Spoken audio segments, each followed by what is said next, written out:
Para eso tenemos aquí a nuestra compañera, nuestra maravillosa invitada, artista invitada, artista invitada, es Elena Tejada. Y hoy nos va a hablar creo que nos va a hablar del sistema de evaluación que se sigue en la LOMLOE, que es algo que afecta directamente a miles de niños, que les afecta, y me parece a mí, os voy a hacer algún spoiler, voy a hacer un spoiler, que les afecta para mal, para mal. Pasa que sí. Verdad que sí. Entonces yo ahora voy a estar un poquito más calladita, me voy a quedar en el molde y la dejamos a ella porque ella es la que sabe realmente de lo que habla. Bueno, pues como bien dices, sí, desgraciadamente afecta para mal. Nos estamos dando cuenta, ¿no? Ya los veteranos, los que tenemos ya una edad y llevamos tiempo en estas lides, en este sistema educativo, en estos sistemas educativos, creíamos que, como pasó con la LOMCE en 2013, que íbamos a poder, en la normativa, que podíamos sortearla de alguna manera, es decir, podíamos impartir los mismos contenidos, podíamos seguir sorteándolo, haciendo el mismo tipo de exámenes. Sin embargo, con la LOMLOE, con la LOMLOE no te puedes sustraer a ella, tienes que seguirla, porque te lo voy a explicar. A la fuerza ahorcan. A la fuerza ahorcan, ¿no? Eso que se dice. A la fuerza ahorcan, exacto. Es un tema que hay que abordarlo con precisión y con exhaustividad, porque si no puede quedar, quiero decir, hay que utilizar una terminología muy, muy, muy concreta. Empiezo hablando del esquema curricular, ¿no? Del esquema curricular de la LOMLOE. Para empezar, la terminología, cómo nos ha cambiado. Tenemos palabras como perfil competencial, perfil de salida, competencias específicas, saberes básicos, lo que anteriormente eran los contenidos, ahora se llaman saberes básicos, situaciones de aprendizaje, las antiguas unidades didácticas, descriptores de las competencias, una terminología nueva. Sin embargo, he de decir que las competencias aparecieron en la LOE en el año 2006. Por tanto, ya aparecían, pero se llamaban competencias básicas. Uh-huh. Siguieron en la LOMCE perdón, en 2013 y pasaron a llamarse clave. Por tanto, ya la palabra competencia ya la teníamos recogida en otras leyes. ¿Qué es lo que ocurre con la LOMLOE? Que todo se enfoca a las competencias. Claro, a efecto de poner nota, Fuencisla, los contenidos de la evaluación están directamente relacionados con las competencias específicas de la materia. Ya no se llama asignatura, es materia. No con los contenidos, como pasaba desde la Ley General de Educación, de Villar-Palasí de 1970. Ya no es así.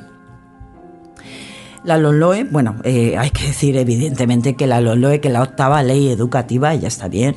Sí, ya es está impensable bien.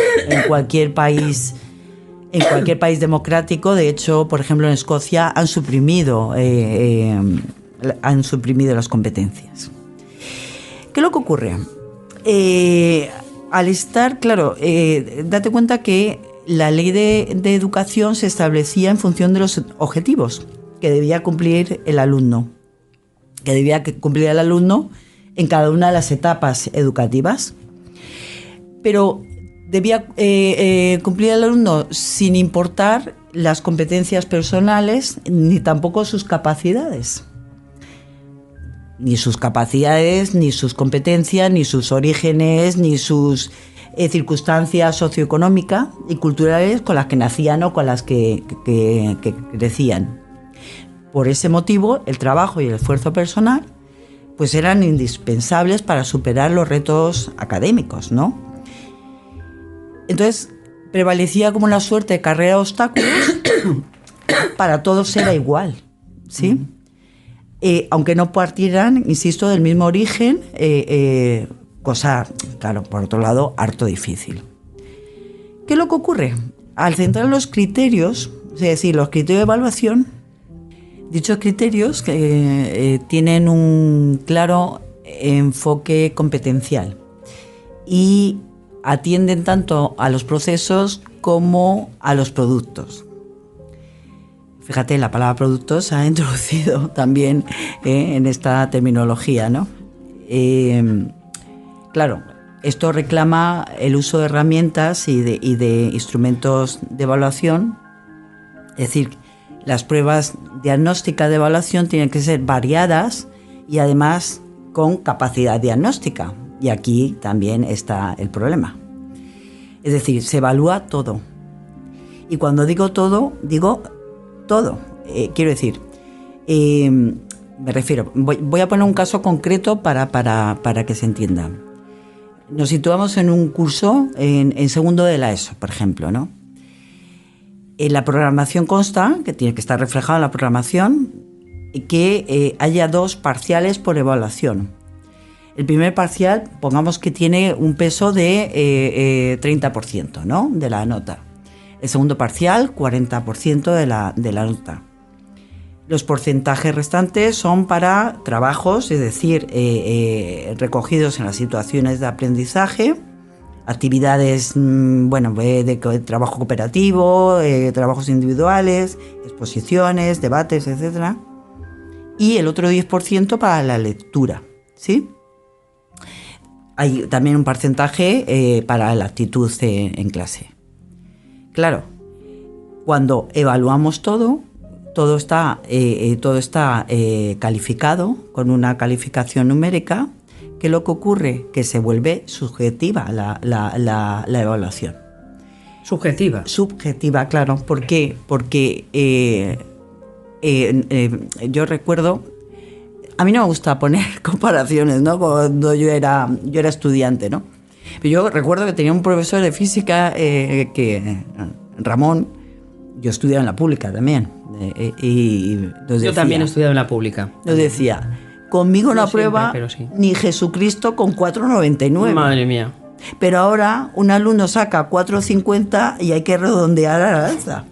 Entonces es un aprobado. Sí, sí. ¿Entendido? Entonces, claro, ¿qué es lo que ocurre? Que aun no habiendo asimilado bien los saberes básicos, que se llaman ahora, es decir, el contenido curricular, un alumno en segundo de la ESO puede aprobar sin saberse la conjugación verbal. ¿Por qué? Porque va enmascarando esos conocimientos con otros ítems de evaluación, como son, por ejemplo, las lecturas o los trabajos que presenten. Uh-huh. Entonces, ¿qué es lo que ocurre? Que esa base no la adquieren.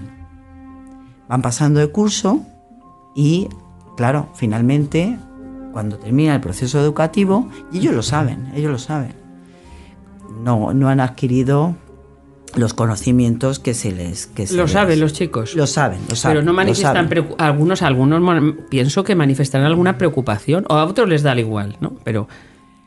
No, vamos, mi experiencia, mi percepción, bueno, hay muchos perfiles, vamos a ver, no podemos generalizar, pero es verdad que es como que se han acostumbrado a este sistema este sistema de evaluación y juegan con ello también, claro, porque ellos saben que como el contenido no es tan importante. Luego, por ejemplo, otro problema añadido son las ratios, ¿no? Las ratios siguen siendo altísimas. Claro, imagínate que si hay que llevar a cabo una actividad, una dinámica, ¿no?, en el aula, cuesta mucho que una dinámica que sea de trabajo cooperativo, ¿no?, que trabajen en grupo, ¿no? Cuesta mucho llevarla a cabo, porque tiene que ser muy sistemática, tiene que ser muy bien planificada. ¿Para qué? Para que sea eficaz, ¿no? Porque de eso se trata. Sin embargo, es difícil. Luego, también me gustaría añadir a este respecto el tema de las lecturas, porque, bueno, yo la materia que imparto es lengua y literatura. las lecturas que mandan, las lecturas obligatorias, aparte, fíjate, es curioso observar esto.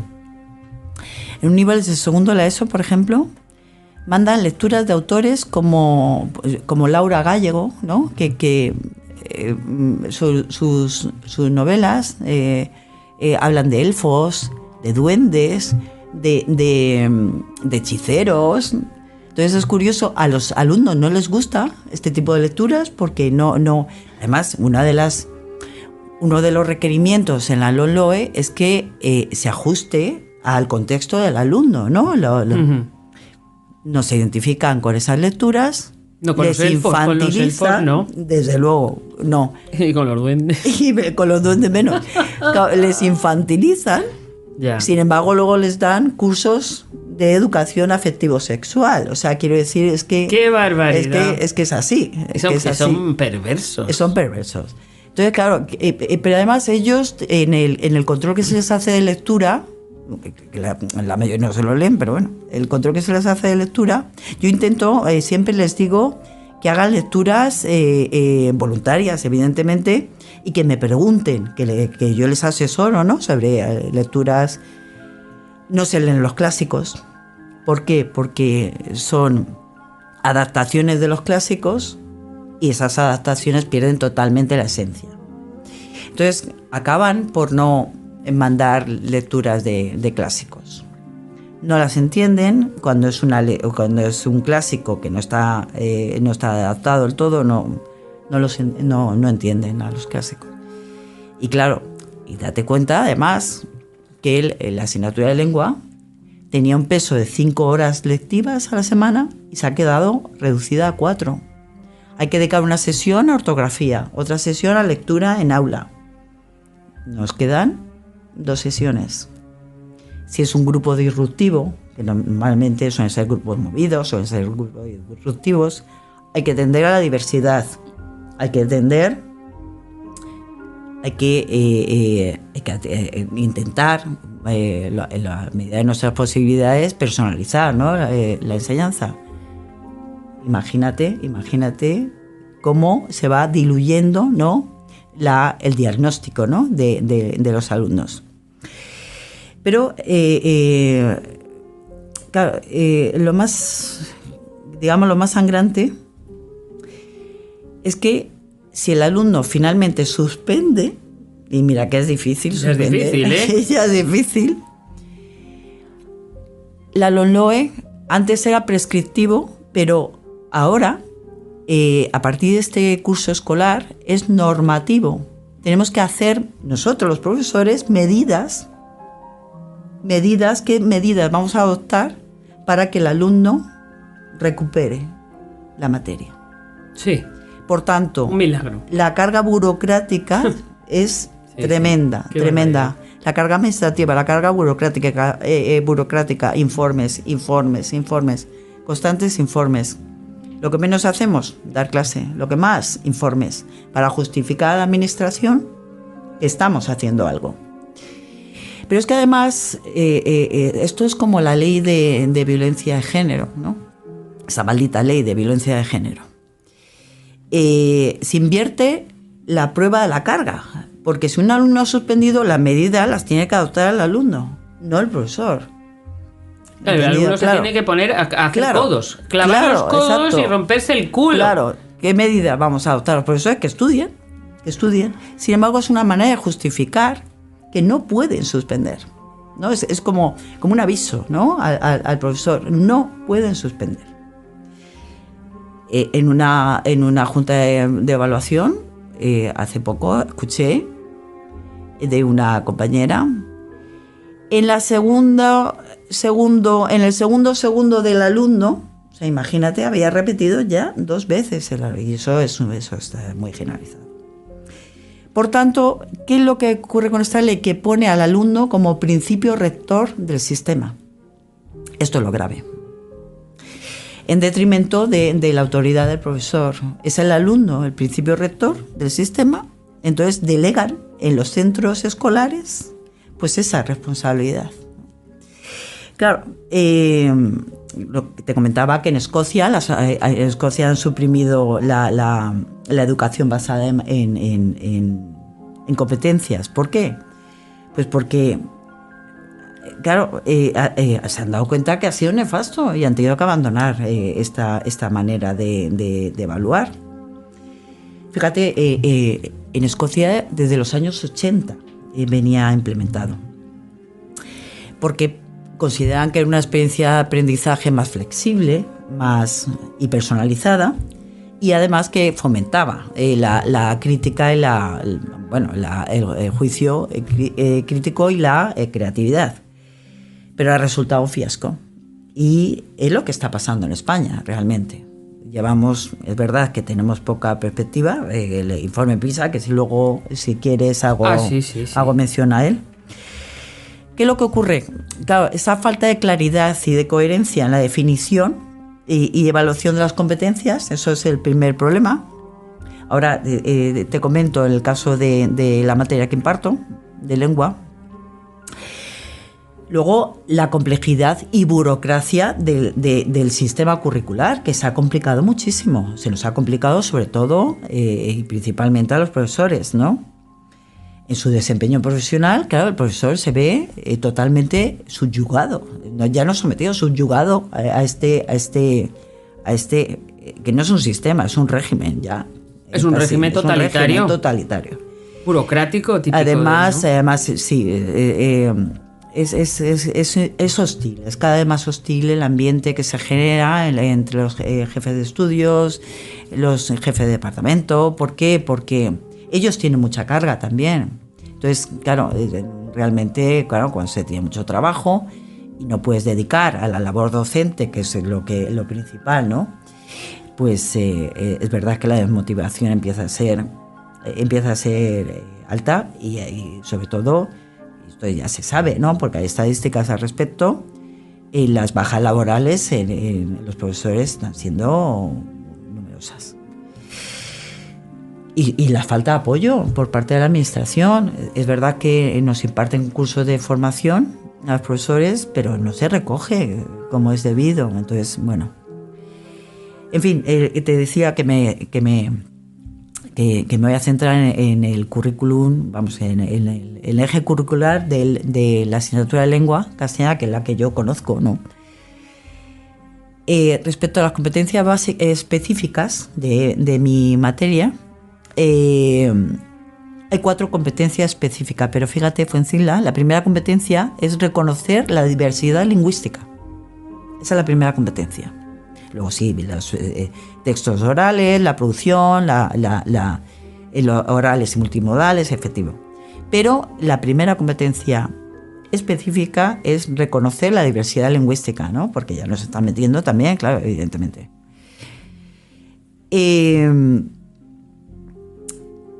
La situación de aprendizaje, como he comentado, en esta terminología nueva, eran las antiguas unidades didácticas que se hacían en las materias, anteriores asignaturas. Claro, dicen que el aprendizaje tiene que ser significativo, tiene que ser relevante y, sobre todo, y esto es lo más importante, contextualizado. Fíjate lo que te he mencionado de las lecturas que mandan, ¿no? Si los alumnos que dicen que no, profe, no me gusta, pero lo siguen mandando. ¿Por qué? Porque tienen el fondo, ya tienen los libros pedidos a las editoriales, por no decir los convenios y los chanchullos que tienen con los autores, con algunos autores. ¿Ah, sí? Claro. ¿Tiene chanchullos? Claro. Entonces, esto es un contubernio. Por mucho que digan los alumnos, profe, no me gusta, siguen mandando las mismas lecturas. A mí me da la impresión que no quieren que salgan cultos quieren que salgan analfabetos funcionales. Se lo han propuesto y están, lo van a conseguir. Lo van a conseguir. Son analfabetos funcionales. Ya lo creo. Porque si salen pensando, conociendo todo el mundo de los elfos y de los gnomos. ¡Ay! Qué útil, ¿no? En la vida, qué ¿no? Útil. Para luego ganarse la vida, defenderse, moverse por el mundo. Cuanto más sabes acerca de los elfos y de los gnomos, muchísimo mejor. Bueno, sí. Sobre todo si te mueves por el bosque. Sobre todo por el bosque de Sherwood. Bueno. como te decía, ¿no? Hay que ser capaz de, bueno, pues de adaptarlas, que sean relevantes, que estén contextualizadas a sus situaciones, ¿no? Reales, ¿no? Situaciones comunicativas reales. Pero claro, de ahí la importancia, claro, de vertebrar la programación de aula, ¿no? Y que recoja en las situaciones de aprendizaje, que estén contextualizadas. Yo, vamos a ver, yo soy muy partidaria de la que conste, que de la enseñanza activa, que parezco aquí, bueno, Rottermeier. No, vamos a ver, yo soy muy partidaria de la enseñanza activa. ¿Qué sería la enseñanza activa? La enseñanza activa, pues dinámica, o sea, con técnicas, con dinámicas, ¿no? De aprendizaje cooperativo, por ejemplo. Voy a poner algún ejemplo, ¿no? Además, la asignatura de lengua es que es muy útil, ¿no? Se presta a ello. He asistido a muchos cursos de formación porque me mola, ¿no? Yo asisto a cursos de formación porque me interesa, tengo esa inquietud, ¿no? Inquietud personal, más que bueno, también profesional, por supuesto, ¿no? Y he elaborado situaciones de aprendizaje, algunas pues han resultado muy bien. Claro, yo soy poeta, bueno, sí me considero poeta porque he publicado, ¿no? ¿Eres poeta? Soy poeta y por tanto creadora de contenido, ¿no? Y eso lo llevo también al aula, evidentemente, ¿no? Ese marchamo lo llevo y lo llevo al aula. Suelo hacer debates en clase. Hay una actividad, por ejemplo, que me funciona muy bien. Yo cuando llego a principio de curso les digo que hagan una redacción, ¿no? Y el título de la redacción es el día más importante de mi vida, ¿no? Uh-huh. Salen muchas cosas en esa redacción. Sí, no me extraña. Muchas cosas, tantas que yo en un colegio privado no lo voy a mencionar, porque bueno, muy elitista, muy exclusivo. A través de esa redacción era un alumno muy retraído, muy tímido. Incluso estaba en orientación porque no conseguía andar con la raíz del problema, y él me expresó en ese escrito que se había suicidado su padre en el jardín de su casa, casi en presencia de la familia. ¡Qué barbaridad! Y eso salió en esa redacción. Por tanto, es una redacción que yo suelo hacer porque también me da mucho juego y también corroboro, compruebo la madurez, ¿no? del alumno, más que la forma. La suelo hacer al principio de curso y luego la misma actividad a final de curso, como se ven ellos cuando tengan 40 años, por ejemplo, ¿no? Cómo se enfocan ellos, ¿no? ¿Por qué? Porque también pretendo que se comunican con los padres. ¿Quieres ser policía? ¿Tu padre es policía? Pregúntale a tu padre cómo ha llegado a ser policía. Quiero decir que... Sí, mejor que hable con sus padres a que lo miren por internet. Eso lo hemos hablado en algún programa ya. Esto es. Aunque ahora los jóvenes tienden a buscar todo en internet y evitar pues la interacción. La interacción con sus padres. Esto es. Entonces, bueno, pues eso lo promuevo, o trato de promoverlo. Por ejemplo, me funciona muy bien el portafolio de evidencias, es decir, que los alumnos vayan demostrando sus logros, sus destrezas, sus talentos, ¿no? En un portafolio, es decir, que vayan recogiendo, ¿no? Sí. Se valore, trabajos, ¿no? Que se valore. Que se valore, claro, que se valore. O sea,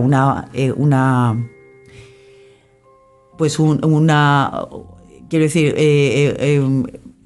ver que el alumno está siguiendo, ¿no? Que está siguiendo el proceso de enseñanza-aprendizaje bien y es capaz de recogerlo. También trabajo con la poesía, intento trabajar con la poesía, ¿no? ¿Y qué acogida tiene la poesía en el aula? Buena, pero claro, es que, ¿sabes qué pasa? Que son las situaciones de aprendizaje que hay que hacerlas muy bien, tienen que ser muy sistemáticas, tienen que ser también el componente de la publicidad, ¿no? Hay que vender muy bien el producto. Claro. Hay que vender muy bien el producto para que sea atractivo, porque enseguida abandonan, ¿no? Si no ven que ellos puedan hacerlo, que sean capaces de hacerlo y hacerlo bien, pues abandonan, ¿no? Y se desmotivan. Sí.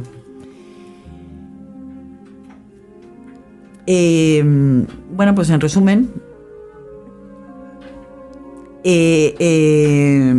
deben, como te decía, deben vertebrar la programación de aula y debería, ¿no?, entrenar a los alumnos en el uso de estrategias, ¿no?, que le permitan responder a los retos de la sociedad, pero no está siendo así.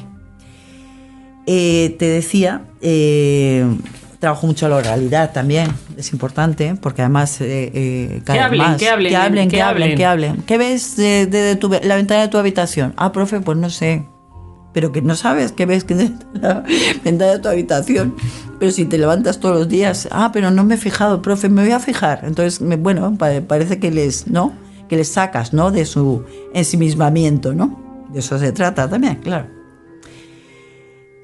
Bueno, perdona, querida, yo lo que noto y lo que veo es que tú partes de un nivel muy bajo con alumnado que tiene un nivel muy bajo. Muy bajo cultural, intelectual, emocional, ¿no? Muy poco evolucionado, muy poco maduro. Entonces tienes que hacer cositas muy concretitas, ¿no? Muy básicas. Porque si no consigues absolutamente nada de ellos, ¿no? Como si tuvieras bebés o qué sé yo, gente muy poco preparada para nada. Sí. Bueno, vuelvo a decir que no conviene. Se hablaba de las excepciones en la pasada cápsula. Siempre hay excepciones. Claro que hay excepciones y habrá excelentes alumnos, gente muy madura, pero así en general, por lo que me dices y las técnicas que tienes que aplicar, que son sencillas para gente que no le puedes pedir que haga una redacción o construya un relato, un cuento sobre un tema épico, sobre un tema... Claro. ¿Qué sé yo? O sea, se me ocurre. Una estupidez lo que digo. Sí, pero fíjate, además que se van retrasando. O sea, quiero decir que un curso como tercero de la ESO, como se puede pasar con asignaturas suspensas, llega un momento que el alumno, claro, tiene un tapón impresionante. Claro, esa falta de nivel, porque es verdad que está proscrito a repetir. Si lo único que le importa porque está pensando, cuando me estás hablando, está hablando pensando en los padres. Claro. ¿Qué pasa? A los padres no les importa el nivel. O sea, dices, es que igual que tú lo sabes, los padres deberían saber, qué nivel tendrán. Claro. Los padres, pobres padres. Pero debería importarles el nivel con el que salen sus hijos. Claro. Tienen que enfrentarse a un mundo muy, muy difícil, ¿no? Claro. Pero parece que lo único que les importa, y yo creo que es así, porque lo he visto en mi experiencia también profesional, es que aprueben. Sí. Sí. Es eso, que llegue el aprobado. Que el fin justifique los medios. Es que, pero eso es un reflejo de lo que está pasando en la sociedad realmente, ¿no? O sea, que la educación, en definitiva, es el espejo, ¿no? O sea, que centro. la ley refleja lo que manda la sociedad. Claro. Que la sociedad manda una indiferencia absoluta ante la cultura. Exacto. Un desinterés ante la cultura, ante el conocimiento. Claro. Entonces el contenido ya no importa. Claro. Solo la cáscara. Y entonces Exacto. con que aparezca el aprobado, ya está todo bien. Y la LOMLOE, pues de que se trata de eso. Es un reflejo de esta sociedad lamentable y distópica en la que estamos viviendo. Exacto. Esto es. Y bueno, pues creo que somos una minoría los que vemos, es triste, pero somos una minoría los que vemos que es una sociedad distópica. Totalmente. Que es una sociedad que se está autodestruyendo. Totalmente. Sin embargo, pero fíjate que claro, esto es una malignidad, porque estamos perdiendo generaciones. Efectivamente, sí. Estamos perdiendo generaciones. Claro, yo a veces pienso, cuando no sé si lo llegaremos a ver, Fuenzila. Bueno, tampoco somos tan mayores, pero bueno. Sí, yo llegaré a verlo y tú también, como que no. Pero fíjate, cuando seamos ancianas y nos tengan que operar. ¿Quién nos va a operar? Un alumno de la LOMLOE. Nos tengan que poner una prótesis de rodilla. No quiero ni pensarlo. No, a mí no me duermen.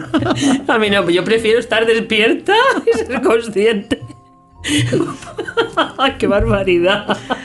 Pero ¿dónde quedó el siglo de oro español? ¿Y dónde quedó la generación del 27? Pues mira, te voy a decir algo. ¿Dónde quedó eso? El otro día lo debatíamos, tratábamos de debatirlo en bachillerato, con alumnos de bachillerato. Me decían, profe, ¿qué época estamos viviendo? Bueno, se refería a qué etapa, ¿no? Ya él hablaba, pues de las etapas.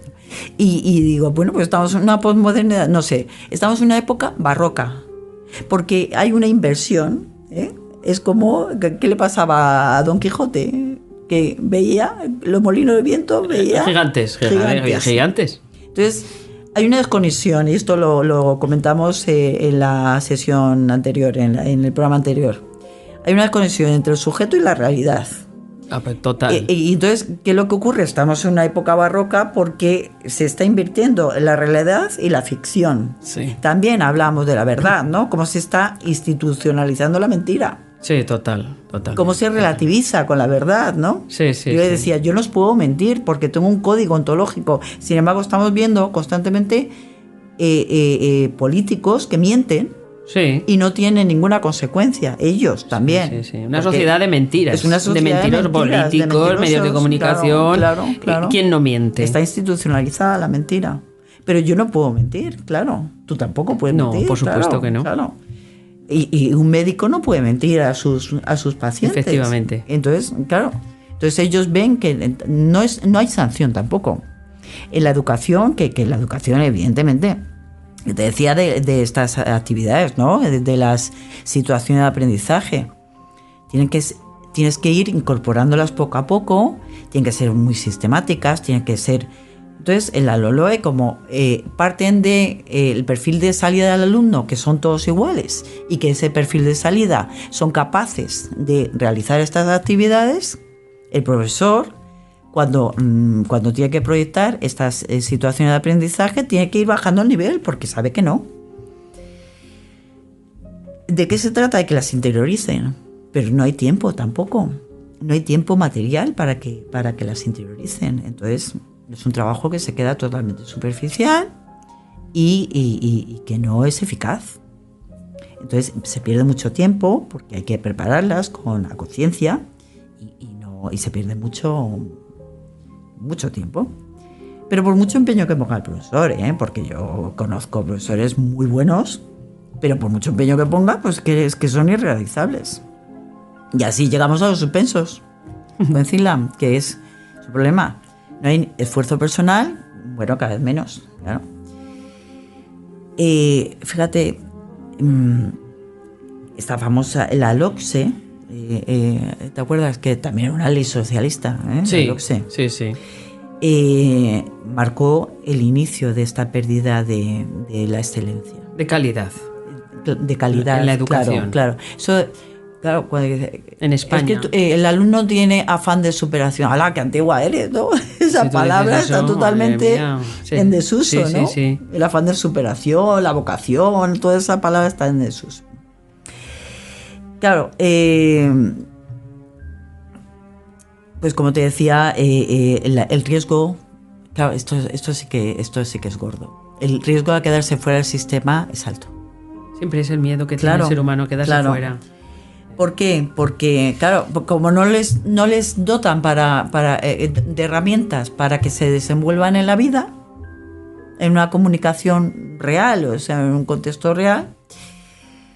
Y como decíamos, o decía la compañera en el programa anterior, quiero recordar, fue en el programa anterior, Carmen, que hablaba de la frustración, que no se frustra, es verdad.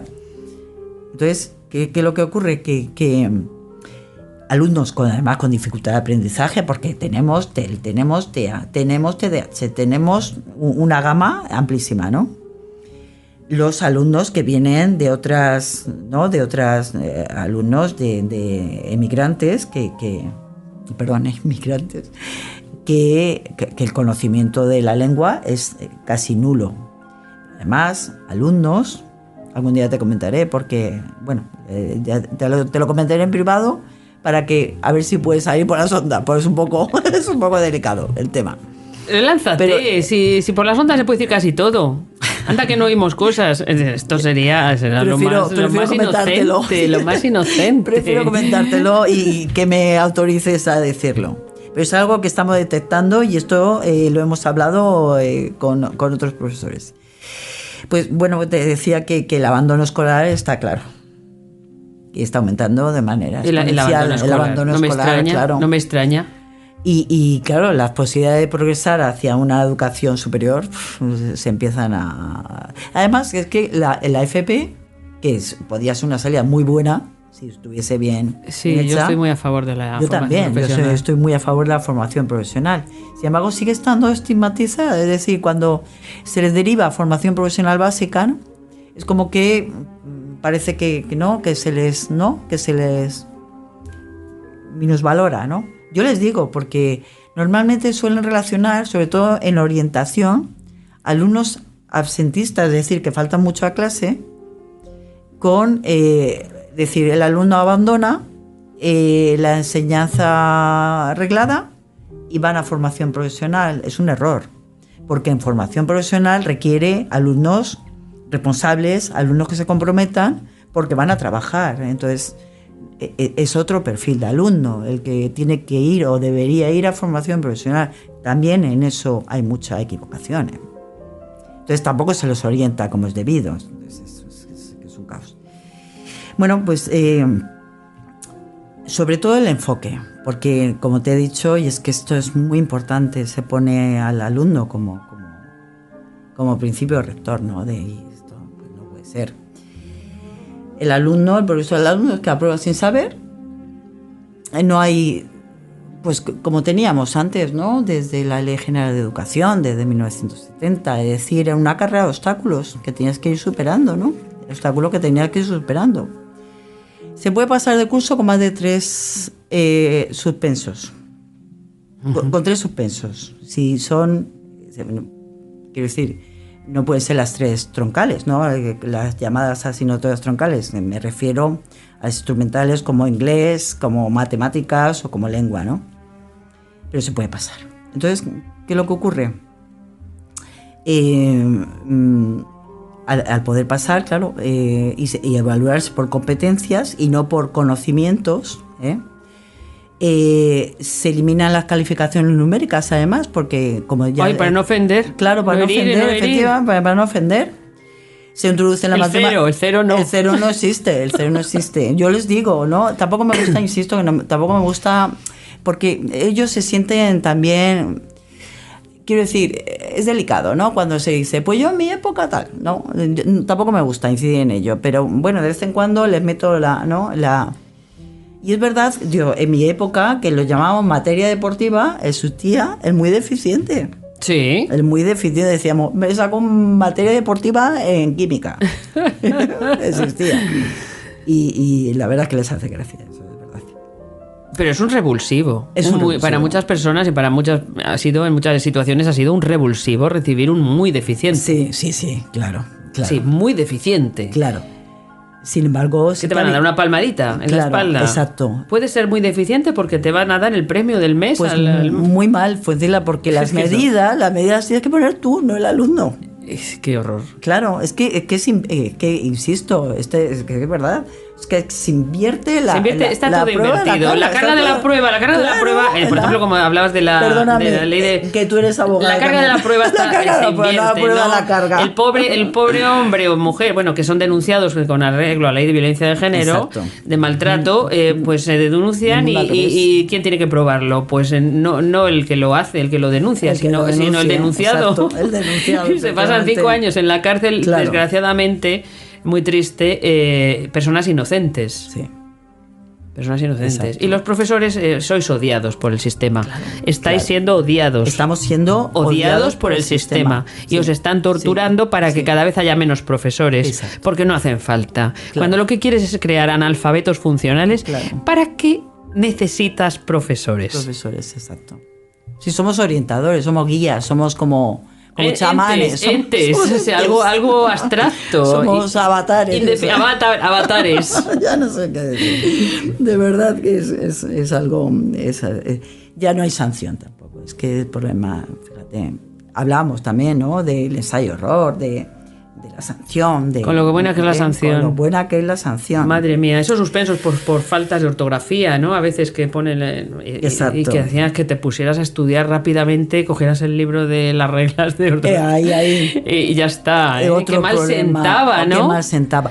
Fíjate, hablando de esto de la regla de ortografía, que ya apenas se dan, los dictados... Yo hago dictados, me gusta hacer dictados. Eso está muy bien. Pero fíjate que cada vez menos, quiero decir en general, yo sigo haciéndolos, El dictado es importantísimo. De hecho, el informe PISA, uno de los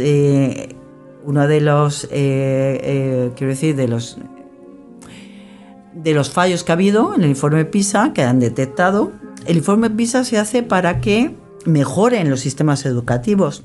Pasa que es una prueba diagnóstica, pero es casi como la de cociente intelectual, o sea que tampoco es muy... Ya está un poco superado. Está muy superado. Lo del cociente intelectual, la evaluación de la inteligencia con el cociente intelectual se ha quedado anticuado. Obsoleta. El informe PISA se ha quedado anticuado, pero bueno, nos da también unas claves.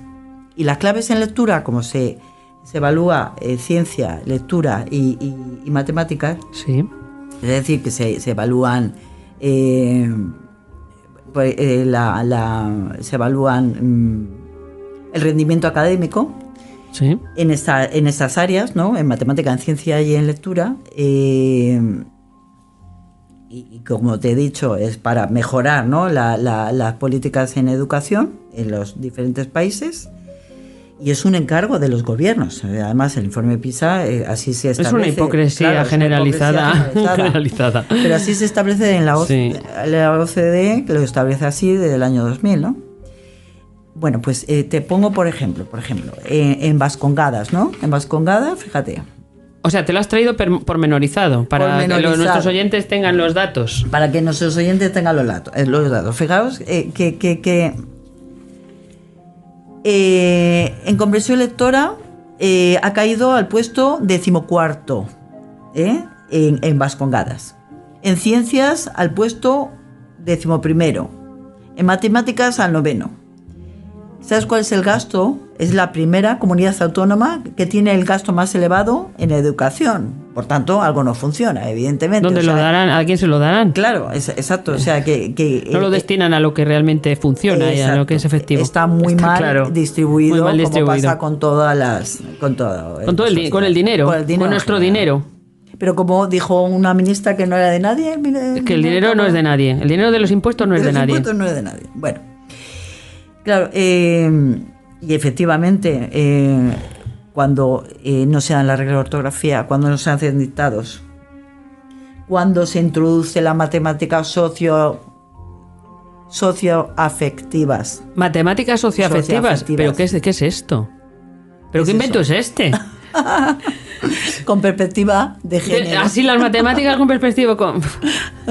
O sea, el conjunto vacío. Claro, el conjunto vacío, también lo hemos comentado, ¿no? Las emociones, cómo se han introducido, ¿verdad? Lo emocional, Claro, pues cuando se introducen las emociones, lo emocional, y prevalecen sobre los valores, sobre la razón. Sobre la razón, efectivamente. Sobre la lógica.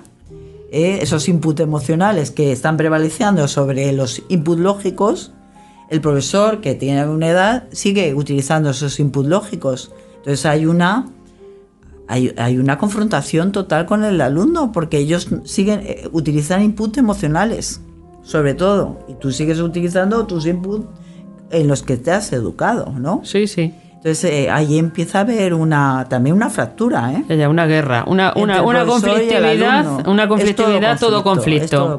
Estos comunistas, todo conflicto. Es todo conflicto. Y ya, bueno, en definitiva no canso más a... ¿Qué nos vas a... ¿Pero qué dices? A los escuchantes. ¿Pero qué estás diciendo? Es necesario saber, esto es muy necesario saber esto. Yo creo que sí, sí. Habrá personas que lo quieren saber y personas que no quieren saber nada, que quieren vivir en su Parnaso, en su inopia. Pero que es muy necesario, sobre todo para padres, que es muy necesario saber lo que hace la ley, los resultados que se obtienen, hacia dónde van las vidas de sus hijos, porque también luego hay que votar. Claro. Porque hay que votar. Hay que hacer ciudadanos responsables, pero... Sí, también hay asociaciones que se pueden unir, asociaciones que están luchando para acabar con toda esta... Porque todo esto es ideológico, esto es doctrina y agendas 30, las agendas 30. Entonces, pues que es muy necesario. Lo que pasa es que, bueno, habrá gente que... Pero yo no veo que sea esto. Esto es muy interesante. Sí. Elena, yo creo que sí.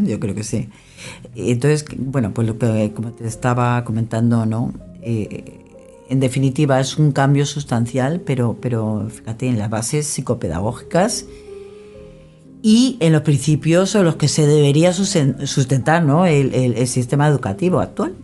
Es decir, que son, o que eran, la comprensividad, la universalidad y la equidad. Se ha perdido. Este sistema, como garantía ¿de qué? De igualdad de oportunidades, ¿no? Todos debemos tener las mismas oportunidades y de inclusión también, ¿no? Y de cohesión social. Sin embargo, bueno, pues está propiciando todo lo contrario. Sí. Entonces, y sobre todo, y bueno, ya para no hablar de los parámetros excesivamente ideológicos, ¿no?, que se están introduciendo, que ya es una verdadera invasión, ¿no? Te decía, hablando de la transversalidad, que tiene que estar reflejada en las programaciones de aula, en las materias, te decía que los objetivos de desarrollo sostenible tienen que aparecer. Sí, la Agenda 2030. La Agenda 2030. Quevedo no importa, ni Góngora, bueno. Cervantes, Cervantes, ¿quién era Cervantes? Eran muy poco sostenibles. No eran nada inclusivos. Además, creo que no reciclaban. Los objetivos. Eso tiene que ser, claro, efectivamente. Qué barbaridad, esto es un lavado de cerebro continuo de nuestros jóvenes. Bueno, pues por tanto, ya para concluir, la educación debe tener un valor de escalera. ¿Qué quieres decir con escalera? De ascenso social, es decir, que propicie el ascenso social. Exactamente, que haga subir como la espuma a la gente. Exacto. Y así también hay que hacérselo entender a los padres, porque aquí bueno, yo no sé, esa expresión, somos la tribu, ¿no? Somos todos partícipes de... Bueno, pues sí, también, todos tenemos que ser copartícipes, ¿no?, de esto. Entonces, claro que hay que implicar a los padres, hay que implicarlos cada vez más, que conozcan y que sepan dónde están sus hijos. Sí, están en lugares donde se les está haciendo cada vez más ignorantes y más estúpidos, y más en el sentido de que hay una parte de la inteligencia que es cultura, siempre.